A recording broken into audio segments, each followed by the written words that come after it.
Well, hello and a uniformly warm welcome to everybody from the whole Scotland-Malawi Partnership team. My name's Stuart Brown. I'll be facilitating our session together for the next 95 minutes or so. If you'd like to introduce yourself, please do so in the chat function. Please also put any questions, comments or links to resources in the chat as well, any time from now and throughout, and we'll cover as many questions and comments as possible. This meeting is being recorded as a video and will go online soon together with a record of the chat log, any copies of presentations that we receive, and a link to the agenda has now been shown and the agenda on the screen. In recent weeks, the international media has been reporting the existence of a malaria vaccine. Heralded as the result of 30 years of research and development, the RTSS malaria vaccine is now recommended by the World Health Organization for added protection against malaria, to improve child health, save lives and strengthen malaria control in Africa and other regions with moderate to high malaria transmission. A disease which causes 400,000 deaths a year, WHO has thanked and praised the ministries of health in Ghana, Kenya and Malawi for their leadership and commitment to the 3 country-led pilot projects which began in 2019. Malawi's Ministry of Health has estimated that 6 million cases of malaria occur annually in Malawi, and that it's the leading cause of morbidity and mortality, especially in children under 5 years of age and in pregnant women. To tell us more about Malawi's experience of the trials, the potential of the vaccine there, and the next steps, we're joined by Dr. Mike Chisema of Malawi's Ministry of Health. Dr. Chisema, are you with us? Welcome.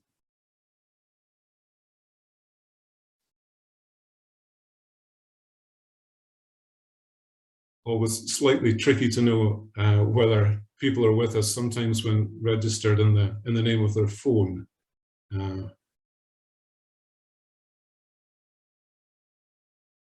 Dr. Chisema, are you with us? If you'd unmute yourself if you are.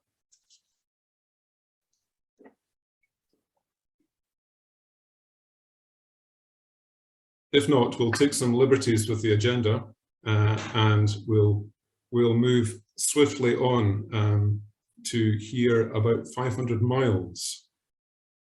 Olivia Giles is the founder and CEO of the charity 500 Miles. We admire Olivia's approach, the transformational impact it's had on people's mobility and independence in Malawi, and the sustainable strategy of 500 Miles. But Olivia does not herself think that she holds the answers, and it's emphatically the lessons learned that Olivia has chosen to share with us today. Olivia, over to you.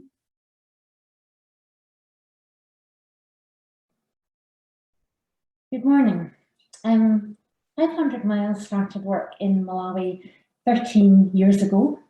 And if you're wondering, yes, the charity does take its name from the Proclaimers' famous lyrics, "I would walk 500 miles, because we help people in Malawi who have lost legs or the use of their legs to get up and walk, by helping them to get access to prosthesis, which are artificial limbs, and orthoses, which are splints or braces for the limbs, neck and spine. My own prosthetic legs given to me by the Scottish NHS are my most valuable possession. They give me independence, dignity and opportunity. And that was my simple motivation for 500 Miles, to give people in Malawi who don't have that same independence, dignity and opportunity simply because they were born in a different country from me, the same second chance to get up and really live their lives that I was handed on a plate. But I always wanted to do it in a sustainable way, which does not depend on 500 Miles or another charity continually delivering a service for Malawi, but rather to enable the Malawi Ministry of Health to deliver its own national prosthetic and orthotic service. People often assume that the way we help is to send out to Malawi surplus supplies of the components and materials that we have here, maybe even second-hand devices. We don't. because we actually think that would be counterproductive. In short, Malawi can't afford to sustain a countrywide service using first world systems, and so by sending out random supplies on an irregular and unpredictable basis, we're just corrupting a service that could actually be available for everyone on an ongoing and affordable basis.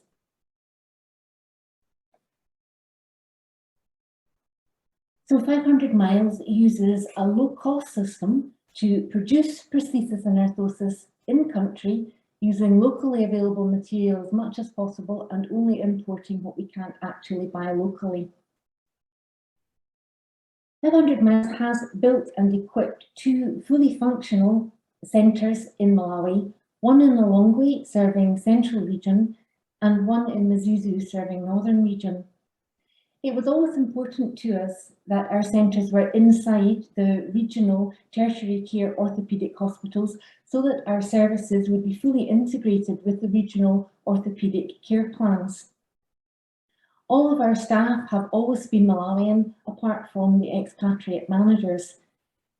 However, on the 1st of July this year, we handed over full administrative and fiscal responsibility for our centre in Mzuzu to Mzuzu Central Hospital. We were able to do this in July for a number of quite specific reasons. Firstly, we had designed and installed a bespoke quality management system to secure and sustain the quality of both the product and the service by systematising every aspect of it. Secondly, since we opened our doors there in November 2012, we have been gradually integrating our service with Mzuzu Central Hospital systems and encouraging the hospital to take on increasing responsibility for costs. Thirdly, all of our staff have been fully trained, half of them professionally, and all of them had been absorbed onto the Malawi Ministry of Health payroll. Most importantly, we had trained a young Malawian woman to degree level and given her on-the-job intensive management training from when she qualified in June 2019, so that she was well ready and capable of taking over as the manager. From what I've said, obviously it's a key part of our strategy to train the Malawians to become prosthetists and orthotists to an international level. We do this by sending them to internationally recognized colleges in Tanzania and Cambodia. And to date, we have sponsored 12 qualifications for 11 Malawians. I really believe that it is only by a combination of these 2 long-term, forward-looking and expensive investments, number 1, creating and strengthening in-country centres, and number 2, creating an in-country qualified workforce, that we will secure the continuance of prosthetic and orthotic services for the benefit of future generations. But in the here and now, the third part of what we do every single day of the week is to fund the supply of prosthesis and orthosis for the poorest of the poor, people who simply would not otherwise get what they need to be able to stand up and walk, at a total all-in cost of £175 for an average device. Just to give you an idea of our statistics, up to the end of June 2021, across both centres, 500 Miles had delivered well over 16,800 devices to a register of over 9,600 patients. So that's the top line on what has been achieved, but we have experienced challenges along the way, and these are the main 3 that I've identified. Despite having had written agreement with the then hospital directors that we may build our centres in a particular place at an agreed time, when we moved to actually build, we were told that we could not. And because we had absolutely no room for manoeuvre in terms of timing, and because the only alternative would have been to completely abandon the whole project with serious abortive costs, we were forced to just push through, and in the case of Mzuzu, that was with ministerial support. Secondly, we have consistently found it very difficult to have the students that we've sponsored taken on to the Ministry of Health, despite having had written assurances. And this has obviously impacted on our budget because we've had to continually fund a number of salaries for many of years. And of course, the staff themselves become disillusioned, and there's a very high risk of them leaving the profession that they've been trained for.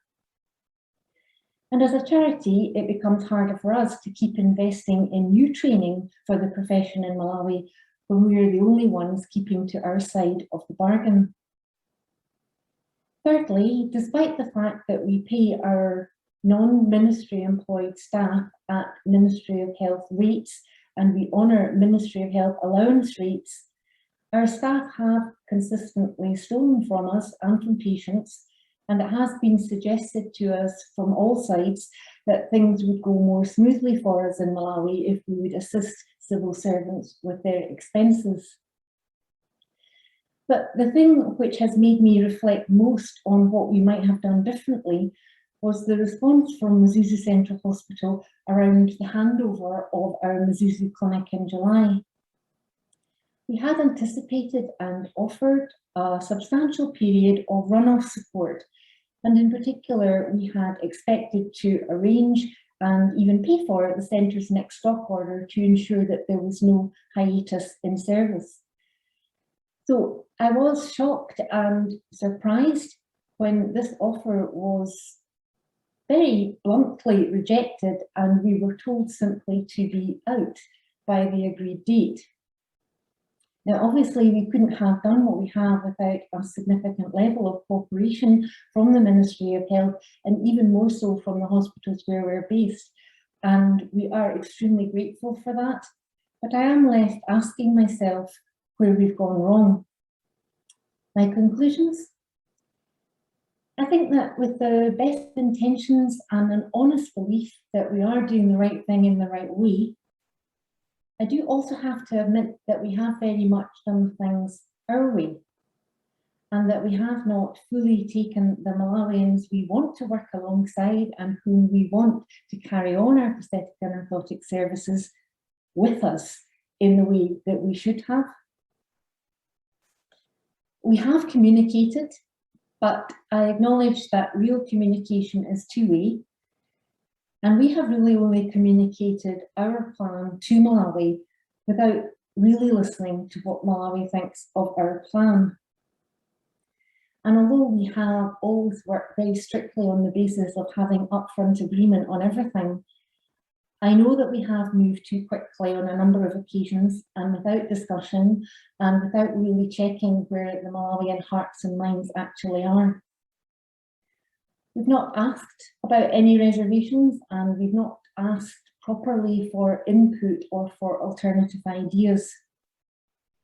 There will always have been assent on paper, but I think that cultural differences in communication styles have often led to a mismatch of expectations. And specifically, and especially in the early days, I know that we have failed to give the civil service its place in favour of securing faster results by talking through a minister. We have made large assumptions that attitudes to disability in Malawi are the same as they are here in Scotland, and that is most definitely not the case. So that really makes me wonder what else we have wrongly assumed.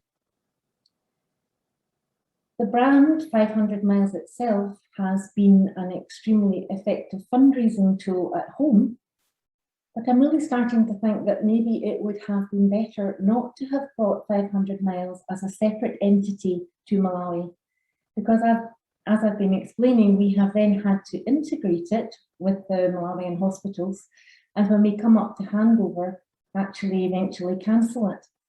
Would it have been better instead to have worked anonymously without a brand inside the ministry and inside the hospitals? Undoubtedly, that would have taken more time, and we would have had much less control over strategy and over selection of staff and personnel. But I'm really sure that it would have reduced that sense of them and us and all that goes with that. So we now aim to hand over our much busier centre in Lilongwe to Mzuzu Central Hospital in 2024, in the words of the director of that hospital himself, in a gradual, orderly and sustainable way. So I really hope that we have learned something and that we will do a bit better this time. Thank you. Olivia, thanks so much for that very open, honest and fulsome account. Dr. Barry Claassen, a question from you. Thank you, Stuart, and thank you, Olivia, for a really in-depth and no holds barred description of your issues. I put a little question in the chat line about the challenges, but I think you've kind of covered them. And I think just listening to what you were saying and being involved in a project in Malawi myself for a number of years, it's a really strong message you send about the collaboration and the dignified partnership arrangements that are so essential in maintaining that trust and that relationship going. Do you feel that you've obviously learned a great deal from your reactions in Mzuzu to now be able to have a much smoother and better handover in Lilongwe? Yes, I really hope so. Yeah, I think I've tried to explain where I think we probably have gone wrong, but the absolute truth is that I hadn't, until quite recently, I hadn't really examined it. And I think that we will be able to make a better job of the Lilongwe handover by working more in genuine partnership. And it was really eye-opening to hear about your interactions with civil servants and whatever. But I think what comes over across from what you've said this morning reminds me that what you do is for the people that that have the greatest benefit from what you do, and that's the people who have lost limbs, who are now getting that opportunity to be independent, dignified and mobile again. And that's a fantastic achievement. So, hearty well done from all members of the SMP for what you've done. Fabulous work. Absolutely. Thanks, Barry. Olivia, I've put in the chat a link to 500 Miles Big Dinner 2. I wonder if you could tell us a little about that initiative. Well, basically that's going to be our last big fundraiser to try to build up a bit of a war chest to be able to get the handover of the busy Lilongwe clinic over the line. So it's our last major appeal to the public. And I'm asking people to support the last appeal, and one suggestion of how people might do it is by having some sort of social event, a dinner, whether it's a coffee, morning, afternoon tea, or an actual dinner, to raise some money that way. But really, any way that anybody would like to support us for this last push, money will be very welcome. Super, and there's some videos up there of people doing their own recipes. Indeed, and we have one from Heather, which is already up, and we have one from David Hope Jones, beef and vegetable stew, which will be coming soon. Splendid. Super. Well, thanks very much indeed, Olivia. That's been tremendous. We'll turn now to Dr. Mike Chisema, who I believe has been able to join us. Dr. Chisema, thanks so much for making time. In our introduction, I mentioned that the WHO had praised Malawi's Ministry of Health for its leadership in being one of the countries leading a pilot since 2019 on the malaria vaccine, that the Ministry of Health in Malawi has estimated publicly that 6 million cases of malaria occur in Malawi each year, and it's the leading case of morbidity and mortality, especially in children under the age of 5 and pregnant women. I wonder if you'd be happy to tell us more about Malawi's experience of the trials, the potential of the vaccine, and the next steps as you see them, please.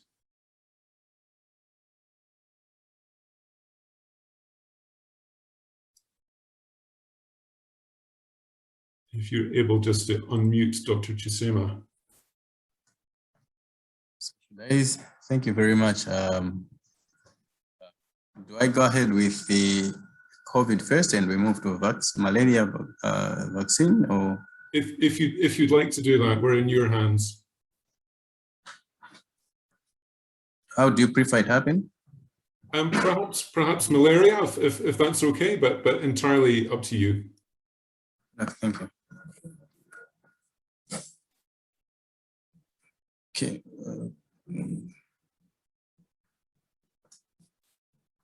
I hope you can see my screen. Yes, thank you. Yeah. Thank you very much. Indeed, I'm Dr. Mike Chisema, the immunization manager in Malawi, working with the Ministry of Health.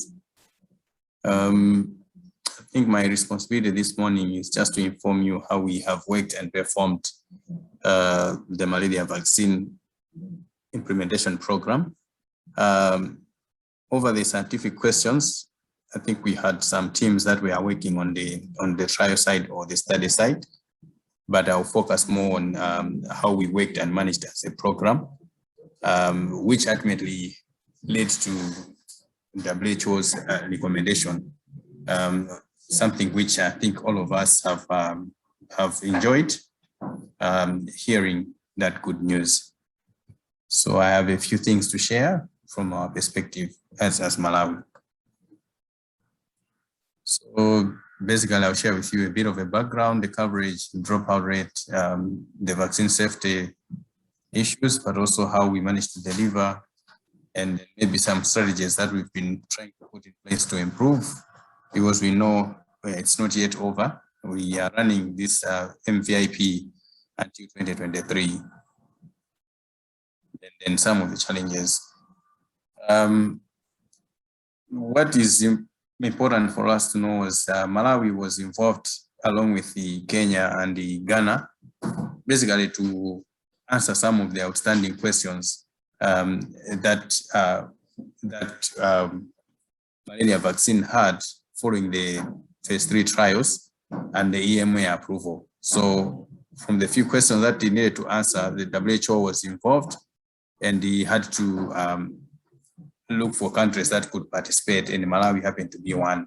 So amongst the areas of questions to be answered included the feasibility, how it can be done within the existing immunization system, but also to appreciate the impact as well as the safety, because there were some questions surrounding whether there were some associations with the certain conditions, including meningitis, as well as cerebral malaria. So issues of safety were also of great concern.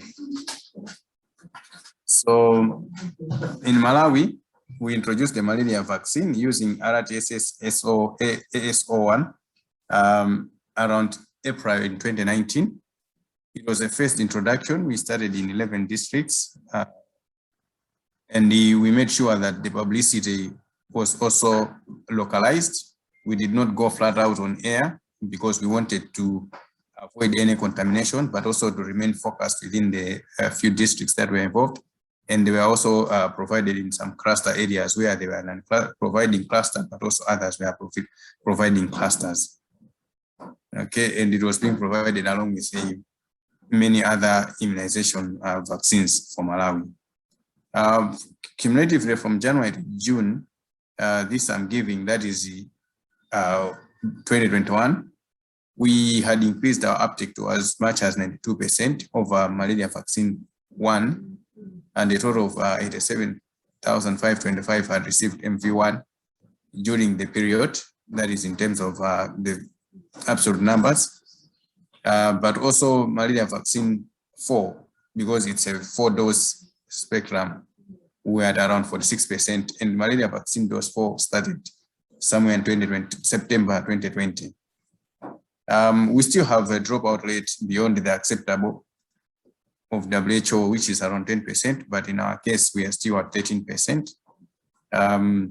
However, we've managed 271,752 children having received their dose 1 and then the rest, only 55,000 have received all the doses of malaria vaccine since the start of the program.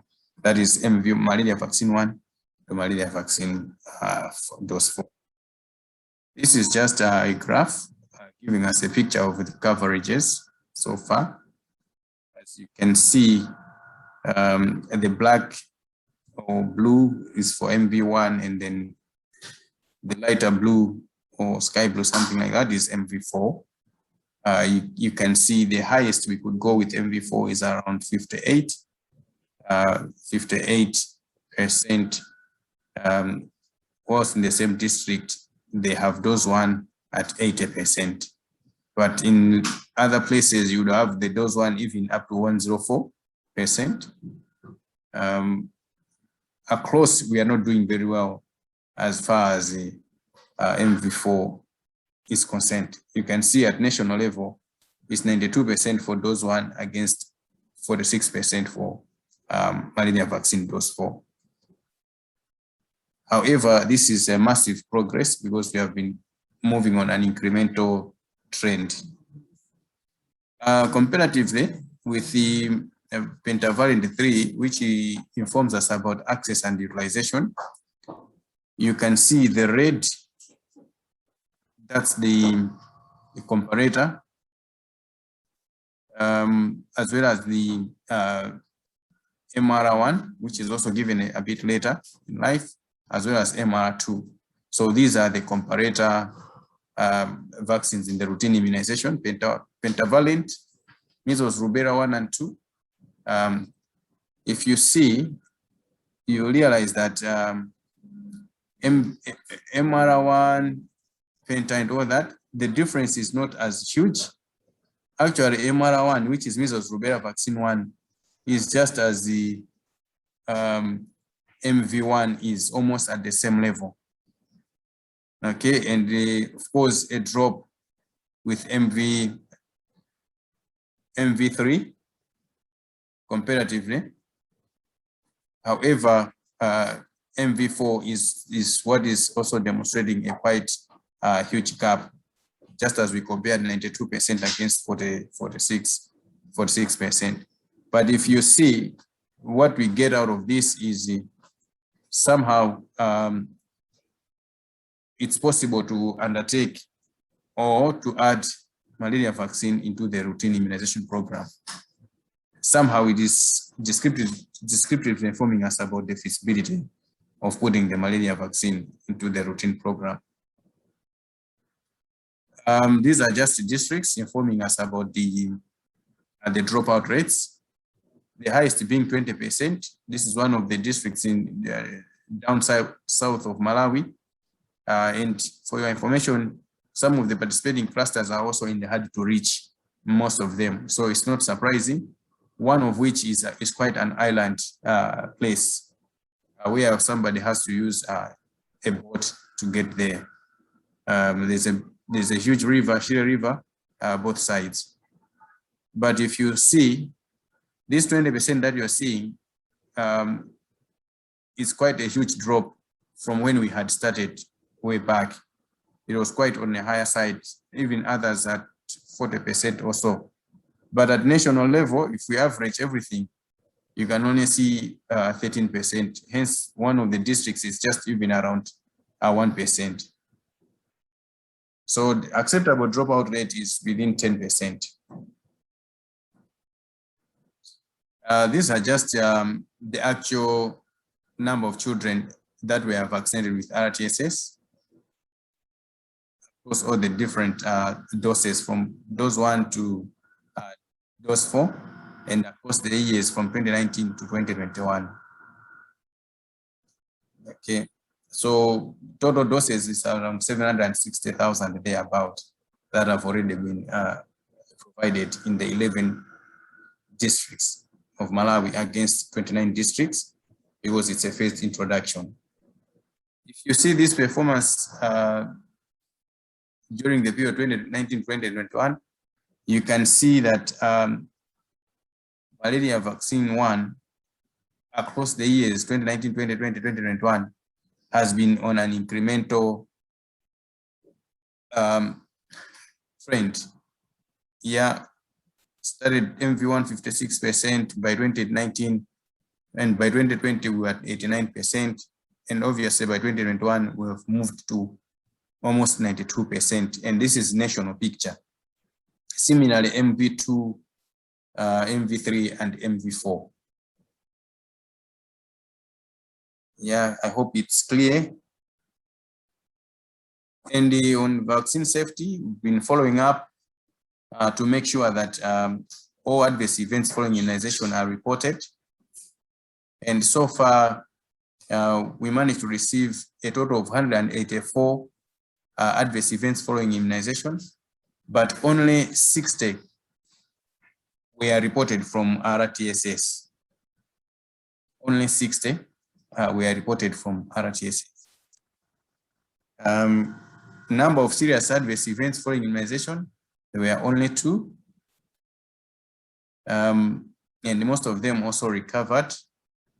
And number of serious IFE that were investigated from RTSS side were only 2 as well. Basically, they were the same that were the serious ones, because they are the ones that needs to be investigated. Otherwise, you can appreciate that things have been moving very well. Some vaccine delivery strategies, it was being delivered together with the rest of the other vaccines in childhood immunization. We're using the static clinics that are usually on daily basis in many places or many facilities. Of course, others do have designated days within a week where they were able to provide these vaccines.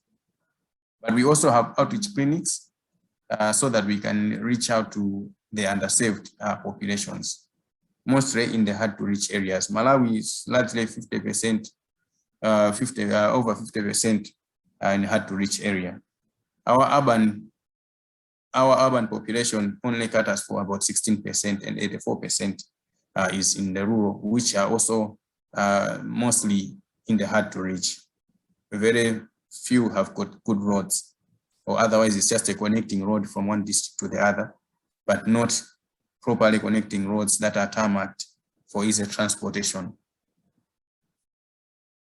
Of course, we had some strategies put in place for improved and sustained uptake. That is, we wanted to make sure that we had made sure that the stocks are available. So we ensured that the vaccines are available at all times. We never had any stockouts. Constant feedback on performance through review meetings. We've had district review meetings across the country almost every 3 months, making sure that we are getting feedback from the district, but also we are providing guidance and support. Supervisions that were also happening, including mentorships. That is also considering that we were giving the vaccines from 5, 6, 7, but also moving all the way up to 22 months. This was not necessarily befitting very well with our routine immunizations in a way, of course, targeting the childhood or the infancy, but then many times our vaccines are at 0, 6, 10, and 14 weeks, and then we move to somewhere 6 months because of the vitamin A's, and then 9 months you're talking of measles rubella 1, and then we move to 15 months where we're giving measles rubella 2. So looking at that, we just benefited from the infancy period, but not necessarily exactly sitting along with the other immunizations.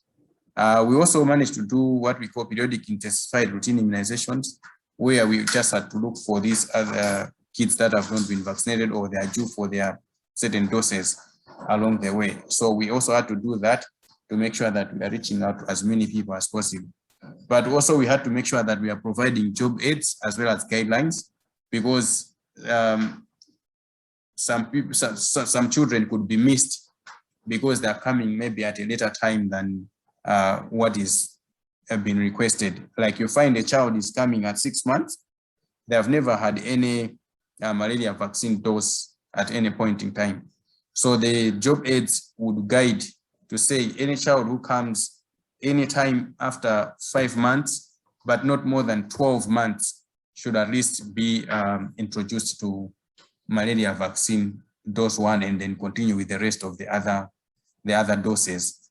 So we had to provide job aids that would guide health workers to easily identify the kids that, or the children or the babies that could benefit from the malaria vaccine. Unlike at first, where it was like at 5 months and the child comes at 6 months, then that child was not put to be vaccinated. So we had to provide those things and also make sure that people are trained and provided with mentorships and supervisory support. Equally, when we are giving malaria vaccine dose 4, it's all the way up to 36 months, unlike just looking at the 22 months, which was usually the practice at first before the job aids were introduced. Of course, some issues and challenges that we had faced and we're still facing, of course, with some work to improve, low uptake of malaria vaccine dose 4 over the entire period of implementation, that is almost 2 years. High trial dropout rate, 13% is quite on the higher side. Fewer adverse events of special interest. You know, we wanted to be sure about the vaccine safety, therefore, conditions like meningitis, cerebral malaria, but also making sure that there was an issue to do with the more girls or females dying more than males. So all these needed to be looked into, but we have had very few reported cases, which also remains an issue. But we understand our colleagues that are doing the studies, they are also working to address some of these things. Malaria vaccine type 3 or dose 3 remains below the MR1. So we also need to improve because this is being given at 7 months of age. Therefore, it should not be very difficult to also provide, just as we give with the measles rubella at 9 months. So we should find it easier to give malaria vaccine at 7 months, even more than we would do at 9 months for measles rubella, knowing that the people can easily forget, but it is not the case with the MR given at 9 months. Surprisingly, we are challenged with the MV3. Inadequate follow-ups or default tracing strategies, they are quite costly when we go out to look for these kids that are due for particular doses.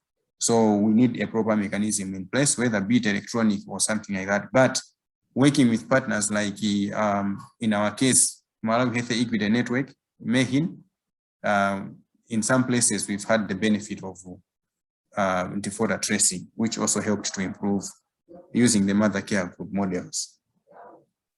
On WHO stage guidance, I think I would not be as detailed because they are yet to release a decision later, or they are still drafting a decision later, but at least they have put together the evidence that can guide countries in the sub-Saharan Africa to go ahead with the malaria vaccine rollout plan. So in our case, we are yet to meet with our experts, but just to give you a brief picture, that guidance, I think as Malawi, being part and parcel of the processes, we have a benefit of moving into the next steps, maybe more than many other countries would actually have to learn exactly what happened. But in our case, I think the next plan is to put together what we call Malawi Immunization Technical Advisory Group, or NITAG, so that they can review the evidence and consider approving or recommending to the Ministry of Health for wider use. So once that happens, then probably we should be able to work with the ministry, but also partners like Gavi to see issues of procurement and how these vaccines can be made available in the country for wider use, and also try to consider the delivery strategies. Probably, do we want to move as a campaign in the rest of the country? Because malaria is a problem across all the districts in Malawi. Therefore, we may not necessarily need to select particular districts, but it's something that we may need to roll out as across the country. Therefore, those are some of the next steps that we should be planning, but critical is the NITAG, the National Immunization Technical Advisory Group, to sit and review the evidence as soon as possible so that they can guide the Ministry of Health on next steps. Our understanding is Gavi is already interested to put in resources for possible procurements of the vaccines. And the fact that we are aware of using this particular vaccine in our routine immunization system, it gives us comfort that probably we may not need more resources as far as this vaccine is concerned, than maybe to make sure that the issues of procurement are very important, because we need to make sure constant supply of these vaccines in Malawi. But also critical to note is we are continuing with the rest of other malaria prevention strategies, because this is just an additional tool. It is not a standalone in itself. And we have already experienced some benefits that people had presented in different forums, including through our Health Education Saves Unit, which has details around how also people have responded to malaria vaccine during the implementation program. But I think as a country, it's an exciting news, but we need to work our next steps as we continue with the 11 districts up to 2023. Reaching this far, I should say thank you very much for giving me this moment in time to share about malaria vaccine. Thank you. Fascinating, Dr. Chisema. Thanks very much indeed. We've just a couple of minutes for questions on the malaria vaccine. Professor Heather Kubi. Thank you very much, Dr. Chisema. That's an amazing program in the 11 districts, and to deliver 4 doses is a tall order for any vaccine. What would you say was the biggest challenge with that 4th dose in the relevant population? I think the obvious challenge, just like many other vaccines in the 2nd year of life, we have already seen with the measles, rubella, is the issue of our mothers also forgetting, but also issues of record keeping, which may also be a challenge on us on the supply side. Record keeping is a challenge on our supply side. Probably we may be under-reporting, but also on the part of the mothers, usually it's the issue of forgetfulness that too comes in, just as also we should also be worried about record keeping on the part of our mothers. You agree with me that Malawi, as a developing country, most of our people, they live below the poverty line. And this also makes it maybe to sound unnecessary for them to come back to the hospital or to our clinics just to get a vaccine to a child who they think looks very well and growing healthy after getting all the vaccines during the infancy period, that is in the 1st year of life. So we are already working on a few modalities or strategies to see how best we can improve the vaccination program in the 2nd year of life. We are considering the issues of the 0-dose strategy, that is respecting the immunization agenda 2030, but also moving from the Global Vaccine Action Plan, which just ended in the 2020. So leaving no one behind, making sure that at least we are reaching out to as many children as possible. So the missed opportunities is also another strategy which we have just developed, because we want to make sure that we improve uptake of vaccines in the 2nd year of life, but also reaching out to those that we think are not getting the doses even in the 1st year of life. Apart from that, we want to improve our default tracing mechanisms so that at least we are reaching out also to as many children as possible. The periodic intensification and routine immunization also systems ought to be put in place as part of the health system strengthening immunization. That's what we are trying to do. Of course, this is what also had worked to improve in the past. Hence, we moved from 10% to almost 46% in a space of 1 year, despite the COVID challenges that we are all experiencing. Thank you. Thank you. That was very comprehensive and great to have such improvement this year. Thank you. Thanks very much. We've time for just one quick question. Dr. Christine Campbell, please. Thanks very much. Thanks, Dr. Chisema, for a very interesting talk, and congratulations on the programme. I'm interested to know if there's any common concerns or fears raised by parents or communities about the vaccine, and that's in the context of where we know there's increasing vaccine hesitancy for a number of vaccines across the world indeed. Thanks.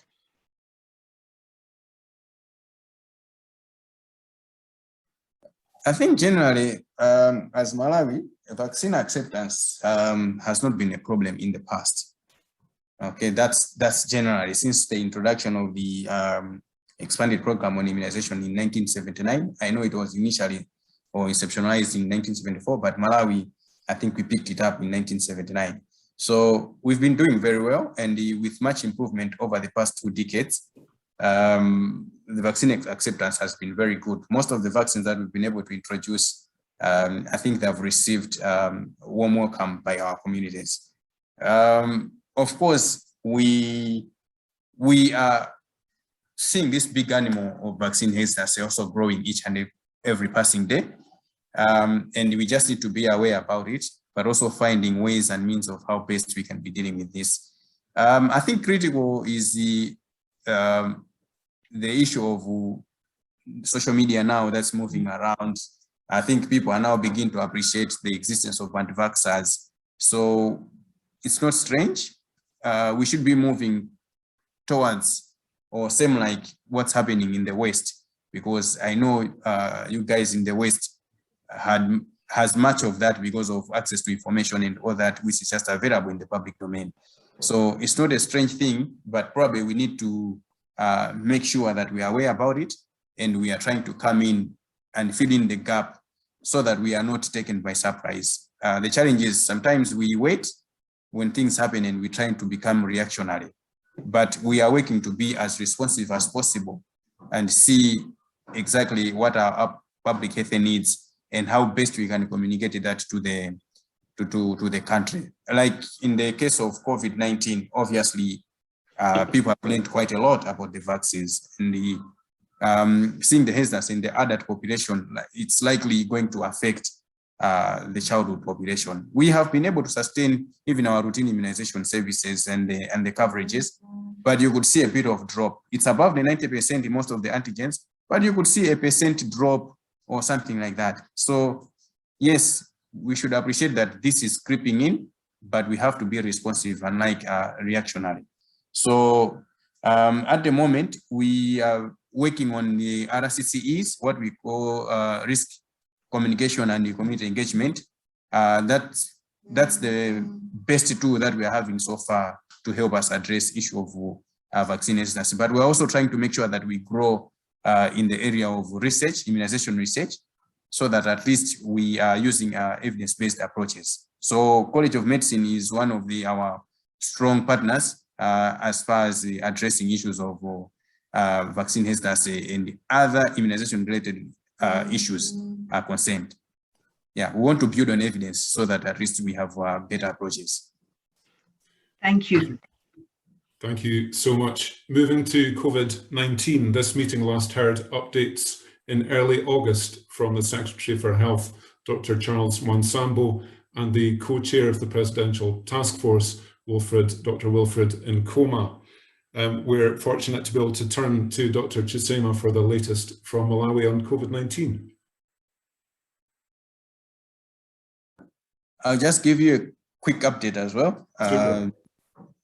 And I'll also rely on your questions to make this update one of the most important ones, if at all, because I wasn't quite sure of the audience and how I should have been prepared. But please feel free to ask me questions or seek clarity so that this makes more sense, but also addresses your needs in this particular meeting. Super, thank you.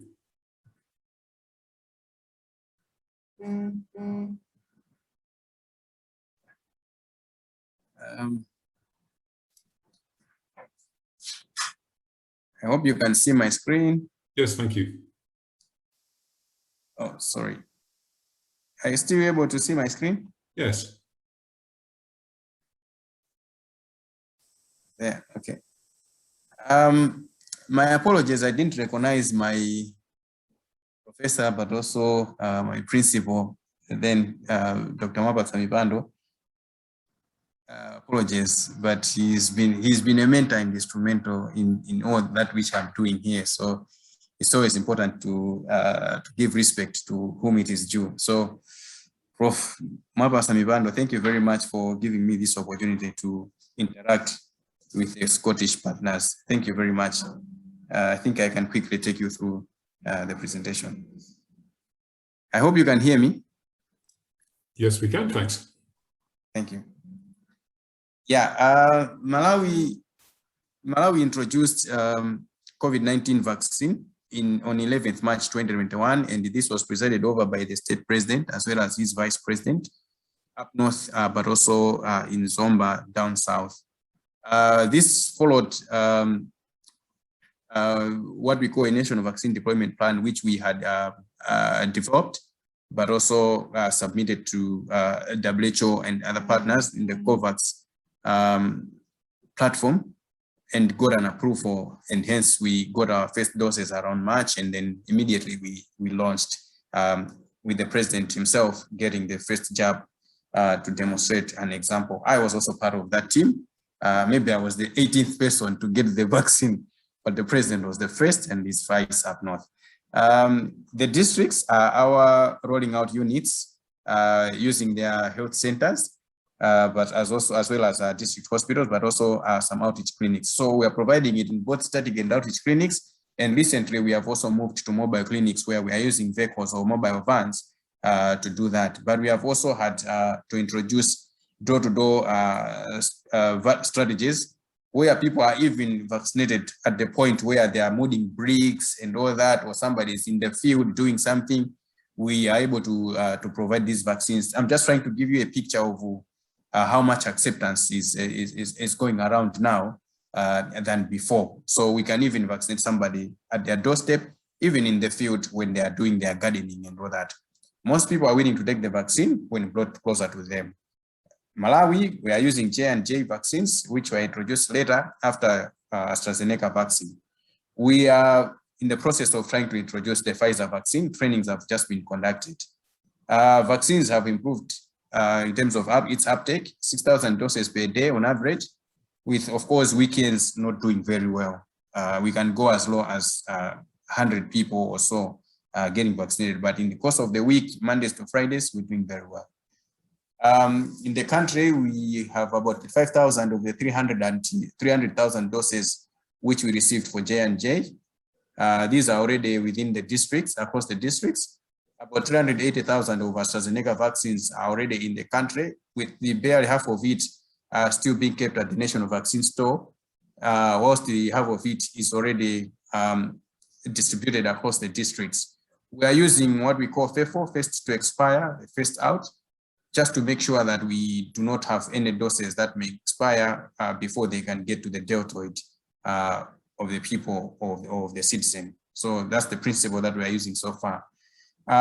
We still need to work very hard to push our consumption, daily consumption up, at least a minimum of 8,000 doses per day. If we can get that, I think as a country, we'll have jumped many risks, including wastage, as well as risk of expiring.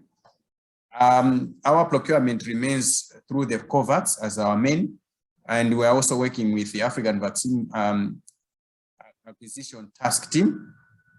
This is under the African Union, who are also working to be providing us with a facility similar to the COVAX, and they both have what we call no-fault compensation scheme. Therefore, we feel they are the most reliable, but they're the ones also that we had started with. So we are expecting some doses also from the AVAT, apart from the donation which we got last time. As a country, we're also working to make sure that we can self-finance. Not much of it, but at least recently we've been allocated around 6 billion Malawi kwacha, which can help us to procure a number of doses, of course, through AVAT or the COVAX facility, but we'll self-finance as a country. We also received some doses through donations as well from other countries. So far, we've received from we've received from India, UK, America, but also other countries are also planning to support us, including the Chinese. This was just to give you a picture of the doses that we have had recently, but generally 261,600 doses across the country. That is a combination of both the J&J and J&J as well as AstraZeneca vaccines. But out of this, we also have some doses that are sitting with us at the National Vaccine Store to the tune of 194,400. With the most recent expiry date to be 30th of November. And the other will get us to as far as December 2021. Yes, we have some doses that are on their way or in the pipeline. J&J about 336,000, AstraZeneca about 360,000, also in the pipeline. But our allocation is as much as 1 million doses. We also have Pfizer vaccine through the COVAX facility, just like the rest, also about 372,000 doses. The African Vaccine Acquisition Task Team is also working to give us a tentative schedule for about 1.8 million doses of a Johnson & Johnson vaccine into the country. So we are also waiting to see how they want to provide and put their schedule. But currently, this is our situation and this is our expectation. Of course, with Pfizer, we've been allocated about 700,000 doses by the COVAX facility. But in the pipeline, what we are aware about is 372,000, which may be coming into this country by first week of November. We are working on a few steps before we can acquire these vaccines. So far, we have given about 253,000 also doses of J&J vaccines, majority being the male. Of course, no much difference, almost half-half, 50% sharing. So both women and men are coming to get jabs. Similarly, on AstraZeneca vaccine, we have so far given 632,000 of dose 1 AstraZeneca vaccine. Most challenging is not half of them have received their dose 2. So we are just around 267,000. You can see a bit of a discrepancy, the males being more than females with nearly 10% difference, but not different for J&J. We are still working on demand creation activities to ensure that our vaccines, we can continue to increase uptake. There is also a study going on, a CAP study, knowledge, attitude, and practices, to ensure that we have evidence that is driving our demand creation activities, but also publicity activities. We have continued to provide the trainings where necessary to our vaccinators across all the vaccine pillars, that is vaccine safety, supply chain, and cold chain, so that we can increase public confidence in the vaccines, but also making the supply chain system stronger enough and making sure that the doses are available. No one should go to a facility and come back without getting a jab because we do not have the vaccine, either locally allocated within the district or from national to the districts. We are also continuing engagement activities with the media so that they can provide positive information around the vaccine, unlike where they would just say doses are expiring, like trying to pick on somebody, but where they should inform the people to go out, get the vaccine so that we do not have any to be lost. Yeah, to provide correct and updated information. Risk communication and community engagement activities also are happening at both national as well as subnational level with a lot of intensity so that we can support outreach sites as well as mobile sites for vaccination. We continue to air on the radio as well as TV COVID-19 vaccine related messages so that we continue to make the public aware of what's going on the response to COVID-19 disease. We continue to provide public service announcements through the ministerial office as well as the presidential task force, which is also working to respond to COVID-19 pandemic. So COVID-19 vaccines remains a big chunk and pillar in their routine and daily public announcements that are being made, including the president himself. We also have the national task force meetings that to happen every week that is to make sure that the implementation is quite smooth, but also we are addressing some of the challenges that are happening. We have also worked to engage the communities through their different forums, the faith leaders, like through the Malawi interfaith agencies, politicians, that is the members of parliament, all the way down to chairmen of councils, as well as traditional leaders, but also some specific groups or categories of people, including the youth. They have also been targeted in specific areas. We have also worked to engage communities in different levels, including particular organizations like the Malawi Red Cross Society, helping us to reach out even to its organograms at different levels, as well as other professional bodies, which we have also worked to reach out, like the Society of Medical Doctors, ICAM, that is the an accountancy association or board. We have also worked to reach out and engage them. The Public Affairs Committee, which is also a very crucial component in the community engagement activities. Media and many others have also been reached out in specific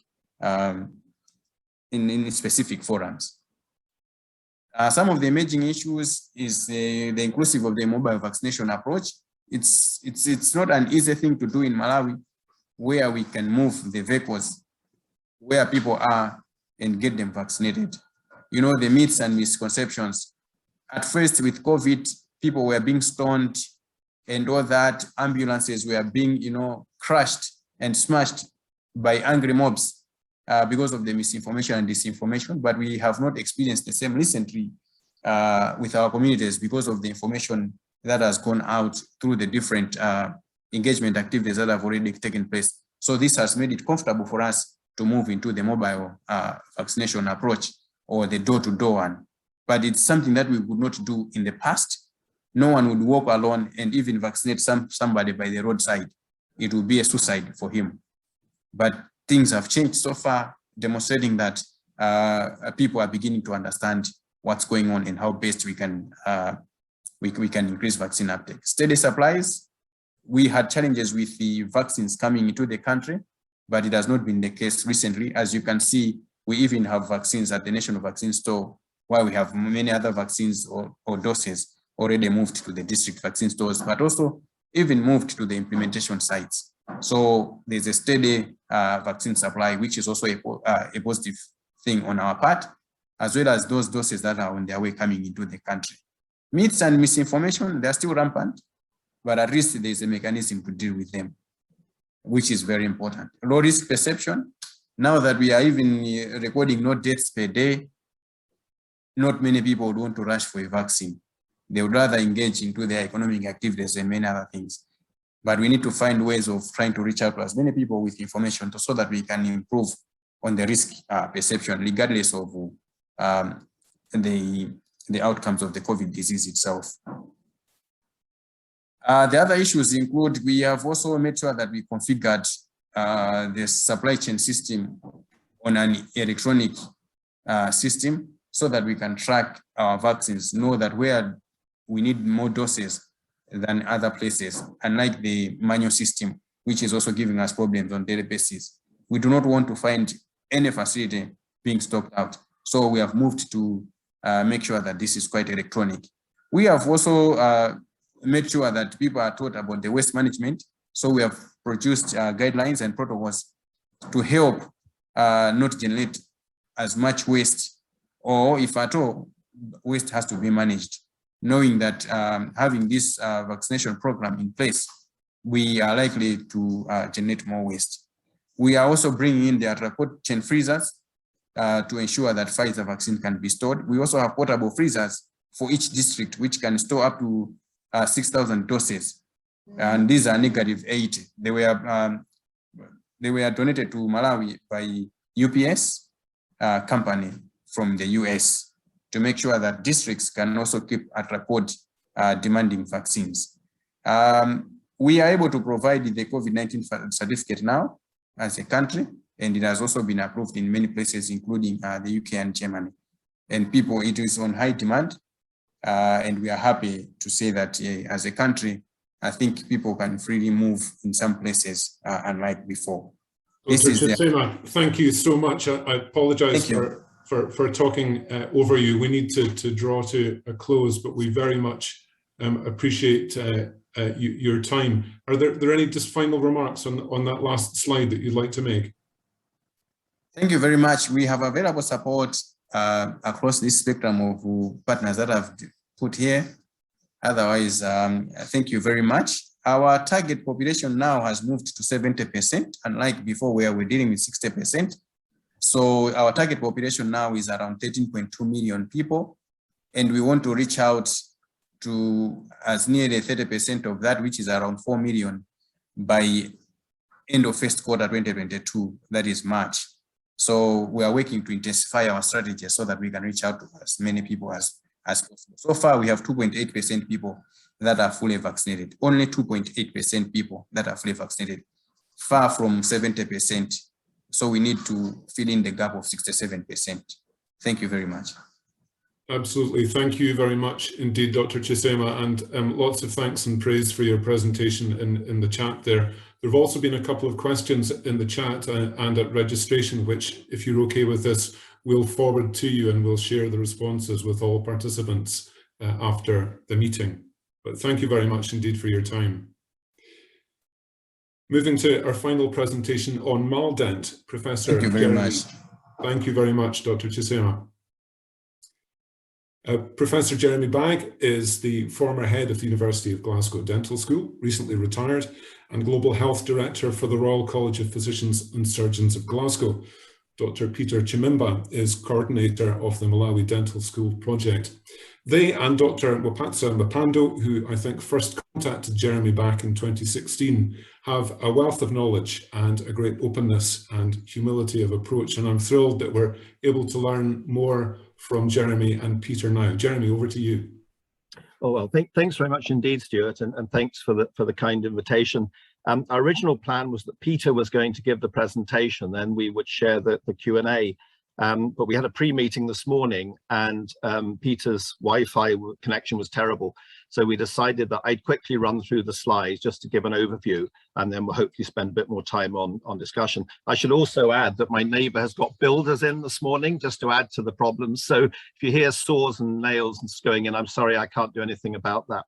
So I'm just going to share my screen.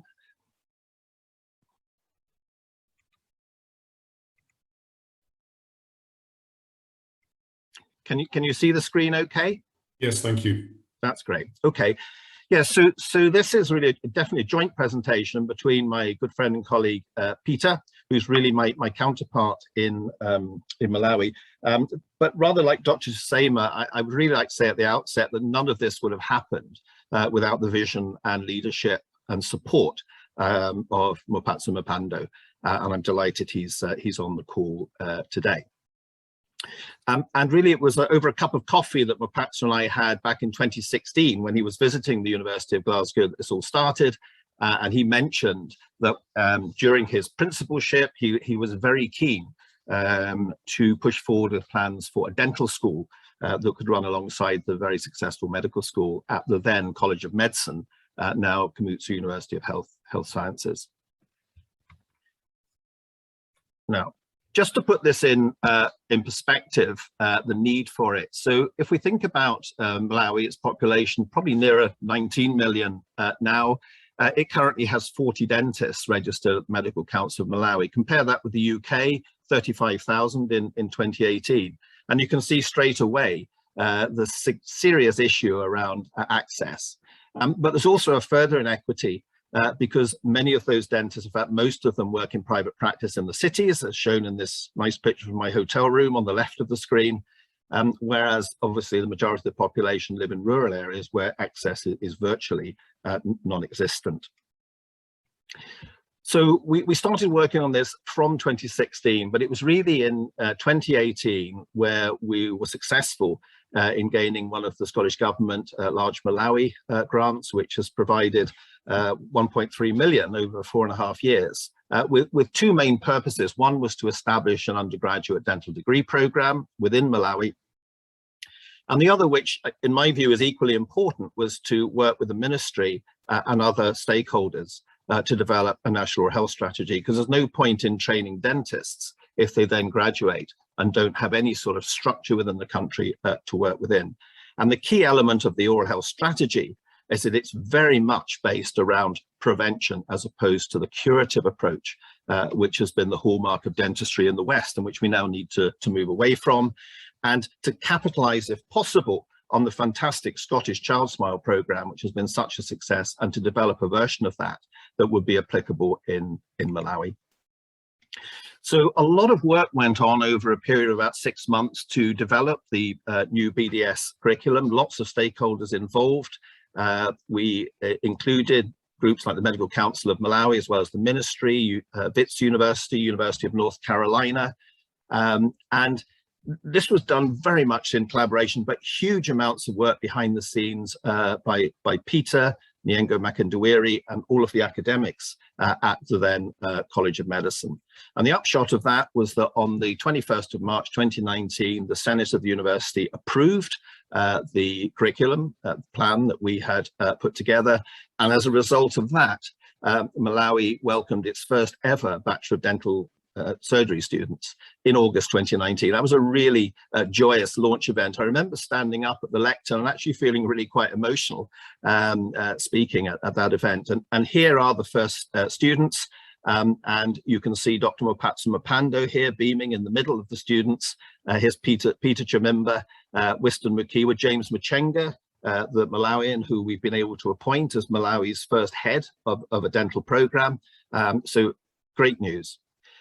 Part of the support we get from Scottish Government is to fund what we call flying faculty visits, and now they've clearly been impacted during COVID, but the University of Glasgow, along with other universities, are working to provide some just additional support for this fledgling programme as it gets underway. And in the questions, if you like, we can talk a little bit about the various cohorts of students that we have at the present time. Here's my colleague Lorna Macpherson, Professor of Dental Public Health at the University of Glasgow Dental School, with Peter, with the students, after a whole session we'd had on prevention and oral health policy. During COVID, when Mopatsu was principal of the College of Medicine, there was a big issue around the students across all the healthcare programs being able to switch to online learning, because there was a problem around equity of access, both to digital devices and to data.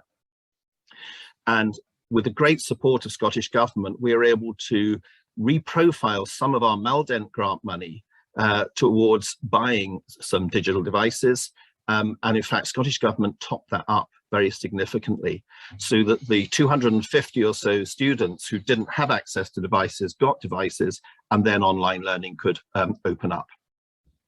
We work very closely with a charity called DentAid and with a big international dental supply company, Henry Schein, on work to refurbish the dental department at KCH, which is where the dental therapists at the College of Health Sciences currently train, and where the third-year dental students from next February will also train.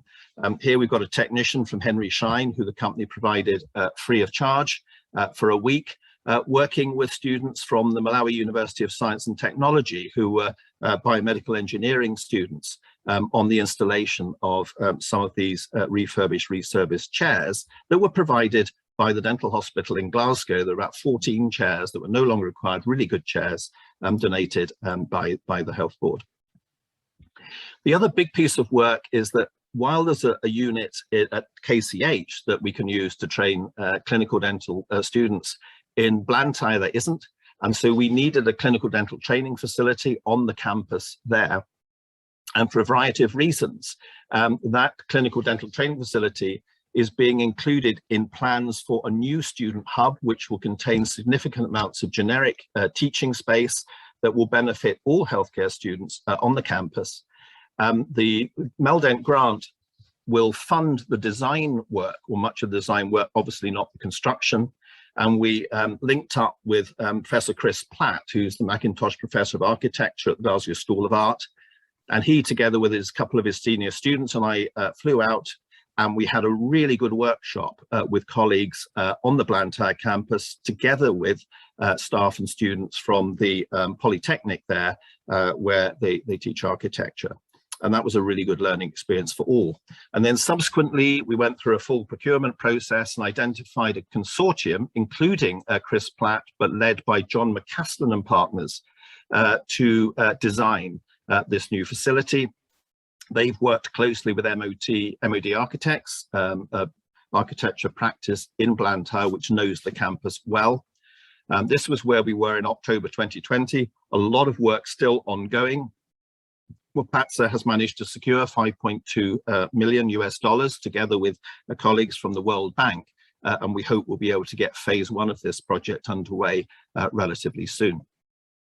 On the policy side, conscious of time, we were helped when we were putting our application together because the Health Sector Strategic Plan released by the Ministry in 2017 for the first time ever included a couple of packages linked to oral health, and specifically around management of tooth pain. So that was very good political support for the work that we were doing around oral health. Just before COVID lockdown, we had a very successful 2-day workshop in Lilongwe, again with multiple key partners, including WHO Africa. So the technical officer based in Brazzaville, Yuka Makino, is hugely embedded in the work that we're doing. And where we've got to with this now is after 18 months of meetings every couple of weeks, we have a policy which has been reviewed by the technical working group at the Ministry, and it's hopefully very close to getting ministerial sign-off and launch so that we can have an implementation workshop early in the new year. Part of that work around the child oral health I mentioned, trying to introduce a version of Child Smile, we don't really know the level of oral disease across the child population in Malawi. Delighted my friends Nigel and Vicky Milne from Malaria are on the call.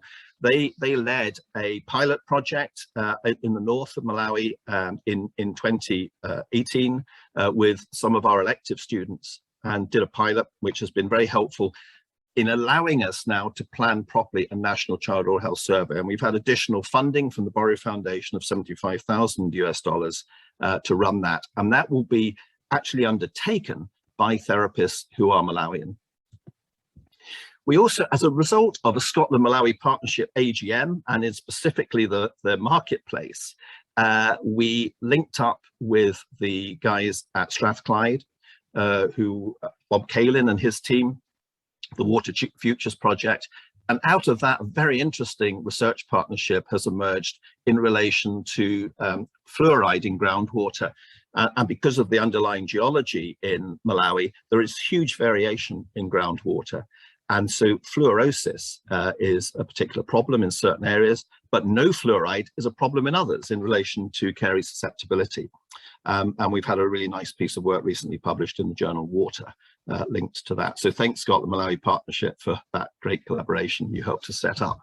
And I think just to finish, you know, this work is very much a collaborative effort. And these are the various partners, the very top here, working with the Ministry, the Dental Association of Malawi, and the Medical Council of Malawi, who are really, I would say, the leaders in terms of direction. We have a variety of academic organizations in the box here on the left. We have good links with the charity sector, all bringing in different skills. And in the middle of all this, very grateful for the support of Scottish Government and their tremendous support of the work that we're doing.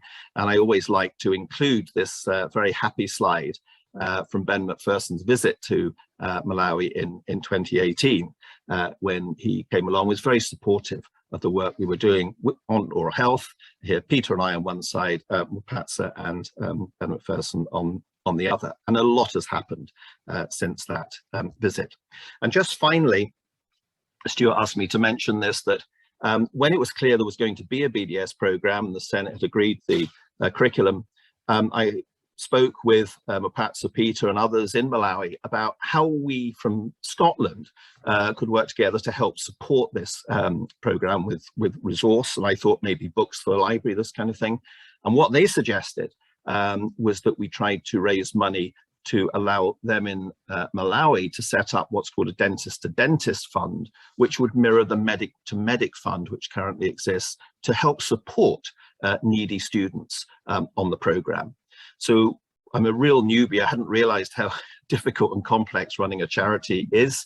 I'm very grateful to Martin Aitken and co in Glasgow, who have supported me through it and who look after the books. I've got a lot to learn from other Scotland-Malawi Partnership members who run charities. I was delighted to get a message from the Mammy Martin Fund quite recently about a possible collaboration. But that's just very much in the early stages. And as many of you know, there is a blog. I'm slightly behind with posts at the minute as a result of retirement and moving house and various other things. I need to pull my socks up there. And Annie Mwapasa, the administrator who works with Peter, maintains a Twitter account. So I think, sorry, that's a bit of a rush through, but I hope that gives a feel for the work we're doing. Thanks very much. Tremendous, Jeremy. Thank you very much indeed, and to Peter also. Thank you, Jeremy, also for recognising that connections were made at the AGM marketplace with the University of Strathclyde, and that Mamie Martin and other fruitful connections are being made too. I remember a couple of years ago when you stood up to speak in a health forum earlier in the days of MalDent, you described yourselves as real newbies. And it's a great approach of humility that you have, but clearly enormous progress and strides have been made. We've a couple more minutes. I wonder if there's anything else that anybody would like to ask, or indeed, Jeremy, if there's a couple more minutes of points that you'd like to make. I see my colleague Jade has put in the chat a connection to a link to the MalDent project. I was really very keen that Peter give this presentation, to be quite honest. If Peter has a connection now, I don't know if Peter would like to say a few words, or maybe Mwapasa, because to be honest, you know, we've done a bit of facilitation in Glasgow, but this has happened because of Peter, Mwapasa, Nyengo, and the team who really wanted it to happen, and the support of the ministry, actually. And I think it's important that Peter or Mwapasa say something. Thank you. Stuart, thank you very much. If I can have a chance to say a few words. My connection is a bit better now. It wasn't so good this morning. I hope you can hear me. Yes, perfectly so far. Thanks, Peter. Go ahead. Right. I must be honest. I think if it wasn't for the collaboration with University of Glasgow and with Jeremy at the head, we wouldn't be where we are today. Jeremy, for me, has been really instrumental to a lot of things. And he has been able to organize collaborations. I think that for me is the learning process, collaborations with a lot of people. And the work through the blog has actually put us at a very high level in terms of accountability, transparency, and communicating to a point where we're getting people wanting to collaborate with us from the US, from UK, and also from Africa. And our involvement with the University of Witwatersrand also came about because of his work with the blog. So just to say thank you for that. And also thank you to the Scottish government, who have actually they've been listening to us. They've reprofiled part of the program in view of the COVID issue, for example. I mean, they came to our assistant for the issues like the blogs and the computers and things like that. So thank you for that. And so for you, Stuart, also for inviting us to present what we think is a very successful program for the first dental school to be established in Malawi after so many years of being independent. And I personally want to thank Mwapasa as well for the leadership that he provided at the time when we needed it most. Just to add that with the National Oral Health Policy, we've made some very good progress. This weekend, a small team of us will meet to finalize the document after the meeting and comments from the technical working group within the ministry. And we're very delighted that we're able to do that again with funding from MalDent Project. So we hope that once that's done, we will represent it back to the ministry for the senior management to make comments and hopefully approve, so that we could have a working document in a very short time. And that will basically help us to inform on what we'll do in the future. There are a number of policy directions that we have stipulated within the document, so we're very happy about that. I think for me, it's probably not the right forum to say this, is maybe the issue of infrastructure support. I know some members attending here might know some rich bankers who might want to support us to have this infrastructure for teaching and for service. And I hope that through you, Stuart, we might be able to get some help. We have support from the World Bank, but the money we have is not enough at the moment to make us build the whole infrastructure that we are planning. But at least we can start in phase 1, hopefully soon, so that by BDS4 in a year's time or so, that the students can start learning from our purpose-built facilities. So a few words, but thank you very much for giving us the forum to talk to your team. Thank you. Thank you very much, Dr. Peter Chimimba. And certainly, if we hear of any potential infrastructure funders, we'll certainly pass them in your direction. Dr. Mwapatsa Mapando, I wonder, you've been justly recognised by both of the previous speakers. I wonder if you'd like to make any brief concluding remarks. No, just to say thank you. I enjoy listening. So pleasure that Scotland, for me, you are friends. So it's more than just partners. So that's what has been good for me. I'm working with Jeremy, and I know the other guys from Blantyre to Blantyre Lab, where we've done also quite a lot, and other things that are coming up. So you are a family to me. So thank you very much. And I enjoy attending these meetings. Thanks so much. And you're a tremendous help behind the scenes as a bridge between Scotland and Malawi with these meetings and many other projects. So thank you very much. I'm passing to Professor Heather Kubi, Chair of the Scotland-Malawi Partnership, to draw some threads together. Heather. Well, what a fascinating and varied meeting this has been. How can I draw it together, Stuart, in 5 minutes? But I'll make a try with one or two of the things that have really stood out for me.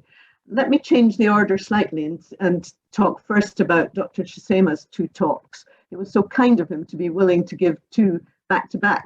Sometimes it's bad enough giving 1 presentation, but 2 was very kind.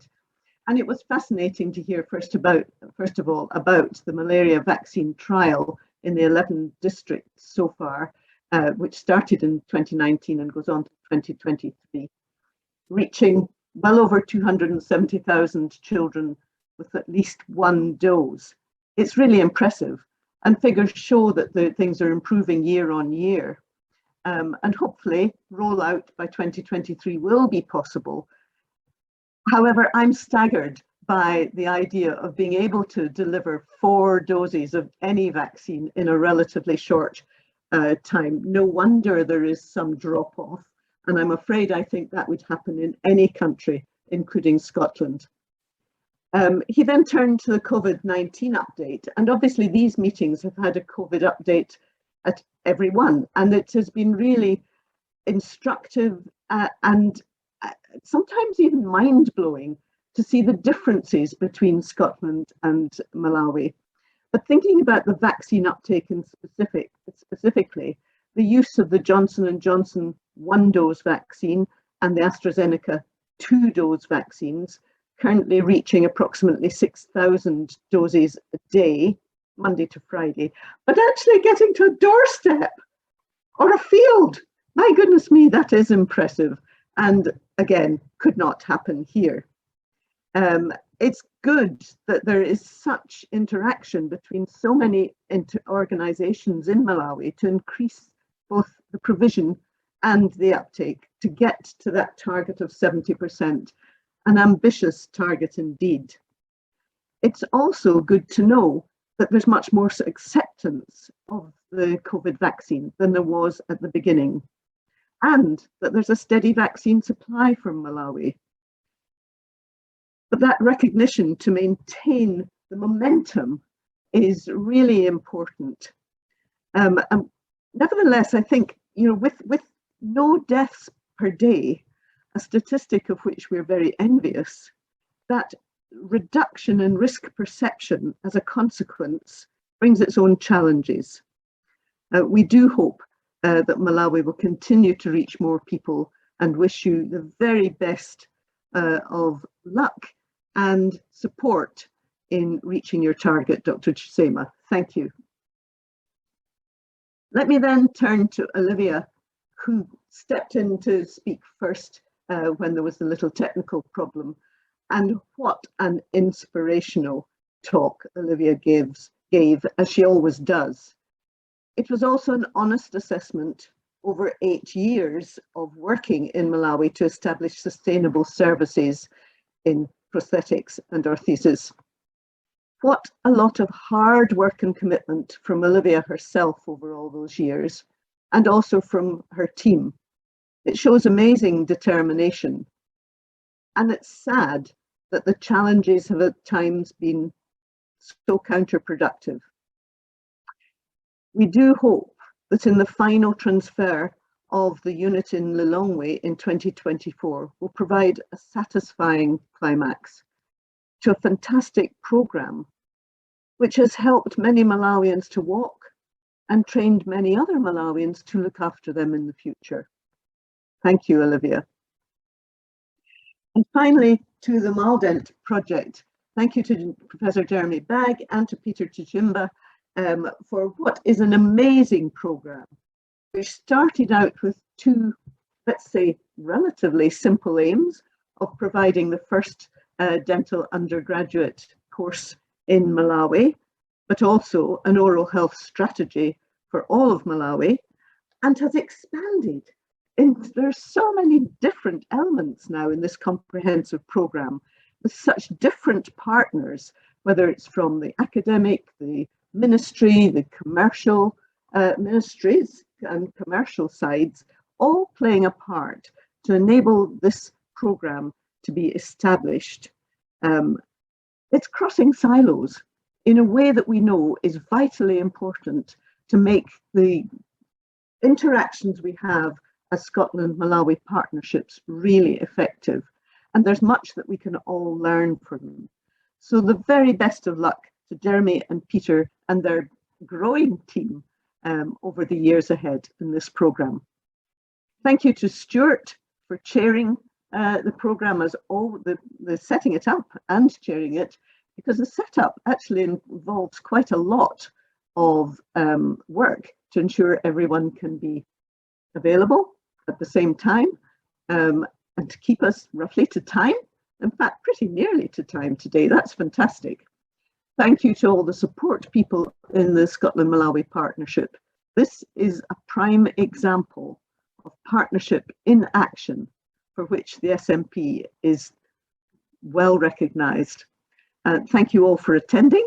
I hope you've all gained from it and perhaps even been able to make some new contacts or feel that you want to be in touch with someone who has spoken or someone who has raised a question. And of course, that can happen in the future after this meeting. Thank you all. Thank you very much indeed, Heather. Fantastic. All very encouraging. Well, it just remains for me to thank all of our speakers today very much and for your time in participating. Thanks to my colleagues Craig and Jade. Craig's just sharing a slide on screen now with some of our forthcoming events. Everything's on the Scotland-Malawi Partnership website and forthcoming events. And shortly we'll share, in fact now, two on-screen quick survey questions that we'd be grateful if you would please answer. Anyone who wishes to stay on for some networking time, we appreciate how valuable connections, making new connections are.